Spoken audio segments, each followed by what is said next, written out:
नमस्कार, news capital express में आपका स्वागत है। मैं हूं आपके साथ अंकिता। चलिए बढ़ते हैं मुख्य खबर की ओर। नर्सिंग फर्जीवाड़े मामले में लॉ स्टूडेंट्स एसोसिएशन के अध्यक्ष विशाल बघेल की जनहित याचिका में हाईकोर्ट की स्पेशल बेंच के जस्टिस संजय द्विवेदी और जस्टिस अचल कुमार पालीवाल ने मामले की सुनवाई कर महत्वपूर्ण आदेश दिए हैं। नर्सिंग फर्जीवाड़े मामले में लॉ स्टूडेंट्स एसोसिएशन के अध्यक्ष विशाल बघेल की जनहित याचिका में हाईकोर्ट की स्पेशल बेंच के जस्टिस संजय द्विवेदी और जस्टिस अचल कुमार पालीवाल ने मामले की सुनवाई कर महत्वपूर्ण आदेश दिए।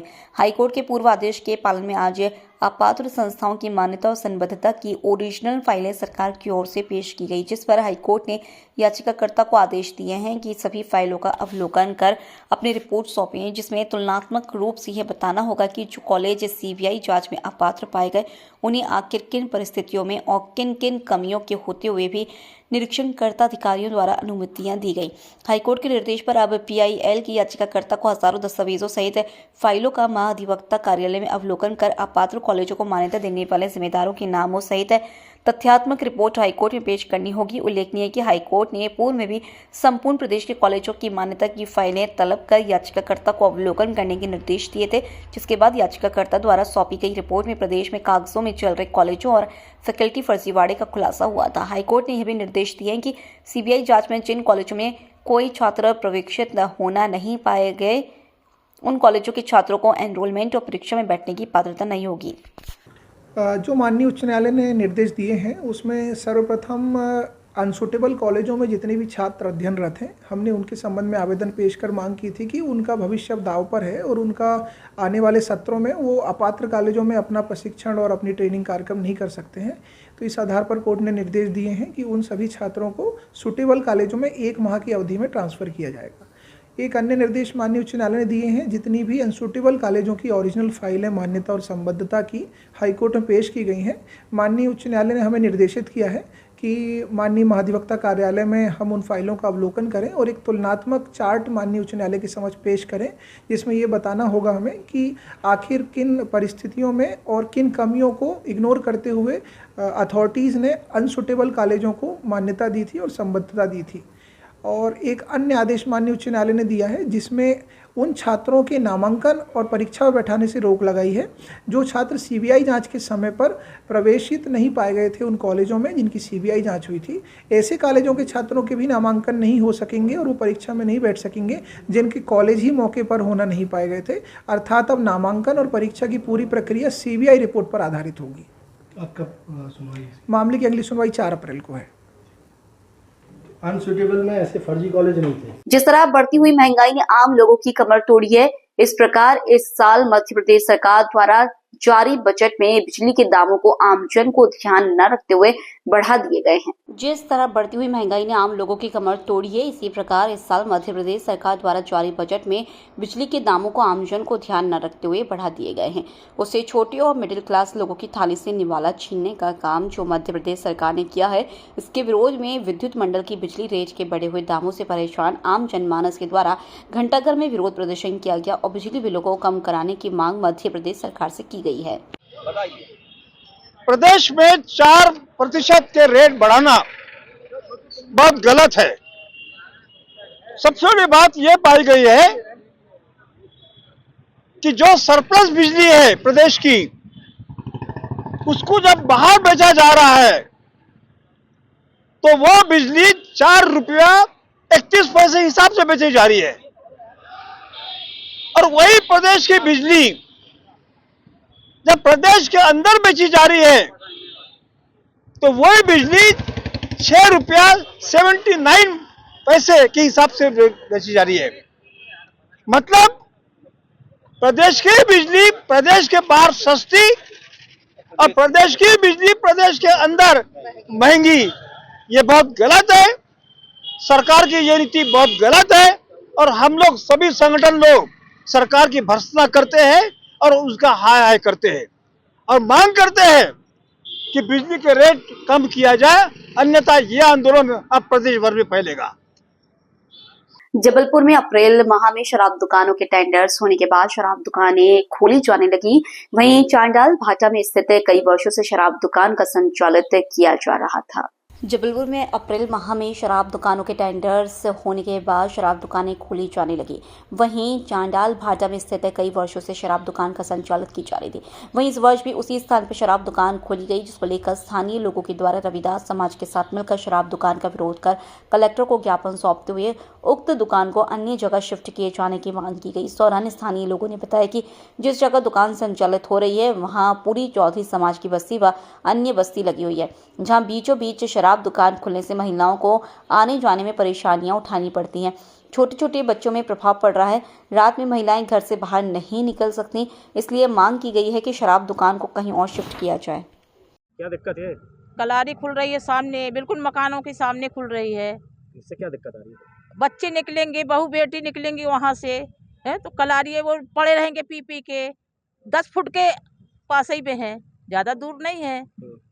और कहाँ से निकलेंगे? बच्चे स्कूल जाते हैं। बच्चे बिगड़ रहे हैं क्या? बिगड़ रहे बच्चे, पहले पीढ़ी तो बिगड़ चुकी है, अब के बच्चे बिगड़ रहे ना, छोटे छोटे बच्चे। कैसा माहौल है वहाँ का कलारी के कारण? कलारी के माहौल, सब अंदर रहती हैं, बहू बेटी नहीं निकल पाती हैं उधर से। पुरुष लोग चले जाते हैं काम पर, घर पे हाँ? अकेली रहती है। अकेले रहते हैं सब। क्या चीज का डर है? किस चीज की? अरे दारू वाले पी पी के वहीं नंगोही करेंगे, वहीं बैठेंगे, गाली गलौज करेंगे, तो हम लोग कहाँ बैठे? क्या चाहती है? हम बंद करे कलारी, नहीं करी तो हम लोग वहीं धरना धरेंगे, चाहे मर जाएंगे, जान दे देंगे, धरना धरेंगे जब तक नहीं सुनवाई होगी हम लोग का। सुंदरिया बाई। आज रविदास समाज जबलपुर के माध्यम से आज कलेक्टर महोदय से हम लोग मिलने आए थे। जैसे कि आप सभी को मालूम है कि आपके चैनल के माध्यम से हम बताना चाहते हैं कि चंडाल भाटा क्षेत्र के अंतर्गत विगत कई वर्षों से शराब की दुकान खोली जा रही है, जो कि कृषि उपज मंडी के नाम से अलॉट की जाती है। और वह हमारी समाज के क्षेत्र की बस्तियों में अनुसूचित जाति जनजाति क्षेत्र के अंतर्गत खोलने का प्रयास किया जाता है। हमेशा वहीं खोली जाती है। इस बार रविदास समाज पूरी ताकत के साथ कलेक्टर महोदय से मिलने आया है और उस शराब दुकान बंद कराने के लिए हम लोगों ने पूरा दृढ़ संकल्पित होकर कलेक्टर महोदय से मिले और उन्होंने आश्वासन दिया कि हम निश्चित इस क्षेत्र में शराब दुकान के लिए अन्य क्षेत्र में खोलने का प्रयास करेंगे। और ऐसा आश्वासन के साथ हमारे मांग यह है कि भाई हमारी क्षेत्र बस्तियों में ही क्यों, हमारा क्षेत्र वैसे ही दलित शोषित वंचित है और हमारे समाज की शिक्षा स्तर भी बहुत नीचे है। उसके बावजूद भी इस क्षेत्र में कलेक्टर महोदय के माध्यम से दुकान खोली जाती है। हर बार यही हो रहा है हम लोगों के साथ। चंडाल भाटा बस्ती जो चौधरी समाज की बस्ती है, हमारी कम से कम 15 से 20 हज़ार की खुद की हमारी रविदास समाज की बस्ती है। अन्य वर्ग भी रहते हैं, प्रतिष्ठित लोग भी रहते हैं, उन सभी को तकलीफ होती है। हमारे बच्चे कहाँ जाएंगे? जैसे निकलेंगे कलारी का मुंह देखते हुए निकलेंगे क्या? स्कूल में हमारी जो बच्चे जाएंगी, असामाजिक तत्व उस पर छेड़छाड़ कर सकता है, निश्चित होता आया है। और ऐसा हमारे लोगों के साथ जब से दुकान खुली वहाँ पर क्या इस तरह की घटनाएं हो रही हैं? बिल्कुल होती है। हमारे लोग नशे में लिप्त रहते हैं, रात दिन शराब के नशे में व्याप्त रहते हैं और वहाँ से उठना भी मुश्किल हो जाता है। लोगों को, बहू बेटियों को निकलना मुश्किल होता है। माँ बहनें हमारे घर के बाहर आंगन में बैठती हैं, उनको भी दिक्कत होती है। कब तक हटने का आश्वासन मिला? उन्होंने जल्द से जल्द अलग करने का मांग। इसके बाद भी नहीं होता? नहीं, हम लोग तो बिल्कुल धरने में बैठे हुए हैं। अनिश्चितकालीन धरना हम लोग का जारी है समाज की ओर से और हम लोग प्रयास यही है कि ये शराब दुकान हटे यहाँ से। राकेश चौधरी। सतना के 5 सराफा व्यापारियों से लाख रुपए की ठगी करने के बाद कटनी होते हुए जबलपुर में ठगी करने के इरादे से आए 3 ठगों को रांची पुलिस ने गिरफ्तार किया है। सतना के 5 सराफा व्यापारियों से लाखों रुपए की ठगी करने के बाद कटनी होते हुए जबलपुर में ठगी करने के इरादे से आए 3 ठगों को रांची पुलिस ने गिरफ्तार किया है। तीनों ही ठग उत्तर प्रदेश के मथुरा और नोएडा के रहने वाले हैं। गिरोह में 2 युवक और 1 युवती है। 27 मार्च को सतना के 5 व्यापारियों को नकली जेवरात लेकर करीब 7.5 लाख रुपए के असली जेवर लेकर फरार हो गए थे। सतना से कोतवाली होते हुए ये ठग ब्लैक स्कॉर्पियो में सवार होकर रांची पहुंचे और यहां पर भी एक सराफा कारोबारियों को निशाना बनाने की फिराक में थे। पर उससे पहले ही रांची सीएसपी के साथ मौजूद पुलिस टीम ने एक महिला सहित 3 ठगों को गिरफ्तार कर लिया। पुलिस गिरफ्त में आए ठगों को नाम जगदीश गौतम, संदीप गौतम निवासी मथुरा और अलका शर्मा निवासी नोएडा है।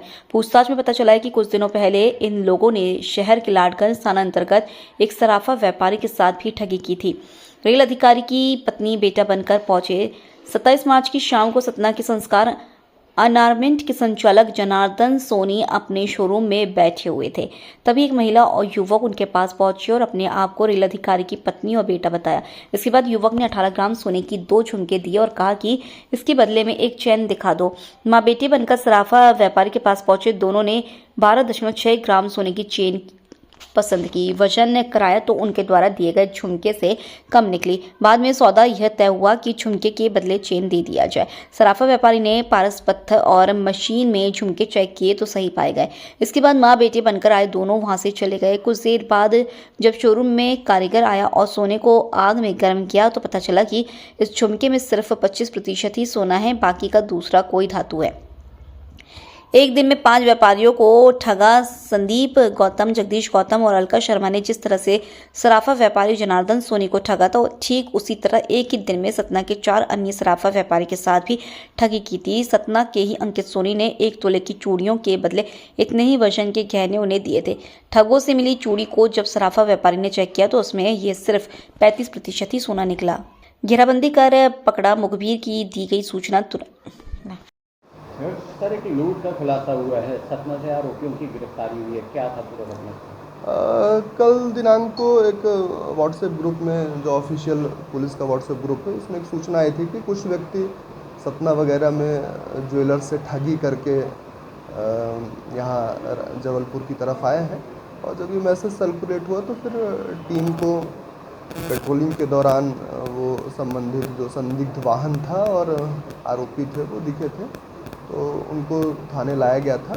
और इनके द्वारा थाना लाडगंज में भी एक ठगी की वारदात की गई थी, तो संबंधित थाना को उक्त आरोपियों को हैंडओवर किया गया है और सतना की पुलिस भी आ गई है, तो उनके द्वारा भी पूछताछ की जा रही है। नकली सोना देके और असली सोने में कन्वर्ट करा लेते थे। इस तरह से ये सभी लोग यूपी के रहने वाले हैं और इस तरीके से ये ज्वेलर शॉप को टारगेट करके वहाँ पर ठगी की वारदात करते थे। कितने लोग थे और सर ये कैसे पकड़ाई में आए थे कि ये चोरी और लूट की घटना करते हैं? चूँकि व्हाट्सएप मैसेज के थ्रू इनके जो सीसीटीवी फुटेज है और वाहन का नंबर था वो पुलिस को उपलब्ध हुआ था और उसी के आधार पर उसी वाहन को तलाश किया गया, तो यहाँ पर आसानी से वो मिल गए हैं।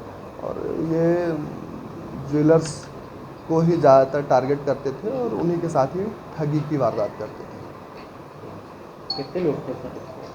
अभी इसमें 3 लोगों को पकड़ा गया है, जिसमें 2 पुरुष 1 महिला है और सभी को फिर थाना लाडगंज को इसको हैंडओवर किया गया है।